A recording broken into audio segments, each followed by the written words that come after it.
ইয়াকুনু মিনাল মুহতাদিন, তারাই হলো প্রকৃতপক্ষে হিদায়াত প্রাপ্ত।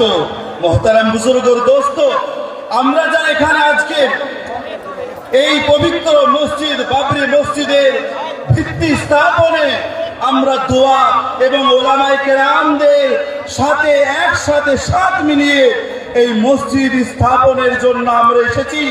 আল্লাহ তাবারক ওয়া তাআলার কাছে আমরা চাইবো, ওগো আল্লাহ, আপনার নবী সাল্লাল্লাহু তাআলা আলাইহি ওয়াসাল্লাম বলেছেন, মান বানা লিল্লাহি মসজিদা মান বানা লিল্লাহি মসজিদা বানাল্লাহু লাহু বাইতান ফিল জান্নাহ। যে ব্যক্তি পৃথিবীর বুকে আল্লাহ তাবারক ওয়া তাআলাকে সন্তুষ্ট করার উদ্দেশ্যে আল্লাহ সুবহানাহু ওয়া তাআলার ঘর নির্মাণ করলো, আল্লাহ রাসূল সাল্লাল্লাহু আলাইহি ওয়াসাল্লাম বলেন, আল্লাহ তাবারক ওয়া তাআলা তার জন্য কাল কিয়ামতের দিনে তার জন্য জান্নাতে প্রাসাদ তৈরি করবেন। বলুন সুবহানাল্লাহ। মুহতারাম বুজুর্গ দোস্ত, আল্লাহ রাসূল সাল্লাল্লাহু তাআলা আলাইহি ওয়াসাল্লাম বলেন, শুনে রাখেন, আমি এটা আমার ভাই নিতে গেল। আল্লাহ রাসূল বলেন, মান ওয়াসআ মসজিদানা আল্লাহু আকবার।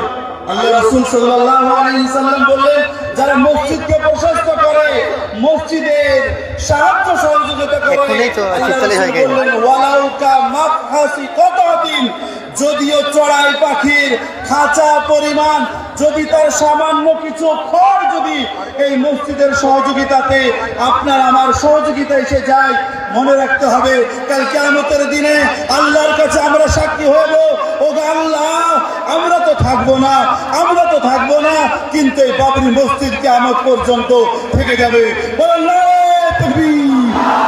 মুহতারাম বুজুর্গের দোস্ত, হযরত আবু হুরায়রা রাদিয়াল্লাহু তাআলা আনহু বর্ণনা করেন, আবু হুরায়রা রাদিয়াল্লাহু তাআলা আনহু قال قال النبي صلى الله تعالى عليه وسلم أحب البلاد إلى الله مساجدها وأبغض البلاد إلى الله أسواقها।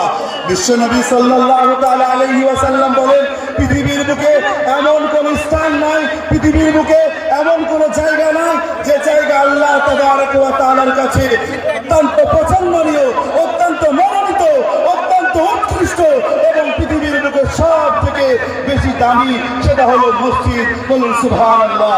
মুহতারাম বুজুর্গর দোস্ত, নবী পাক সাল্লাল্লাহু তাআলা আলাইহি ওয়াসাল্লাম বলেন, হে বিশ্বের মানব শোনো, এই পৃথিবীর বুকে যে মসজিদকে নির্মাণ করা হয়েছে, ওয়া আন্নাল মাসাজিদা লিল্লাহি ফালা তাদউ মা'আল্লাহি আহাদা, শোনো, এই পৃথিবীর বুকে যে মসজিদ নির্মাণ করা হয়েছে, এই মসজিদ শুধুমাত্র আল্লাহর জন্য। এই মসজিদে অন্য কারোর উপাসনা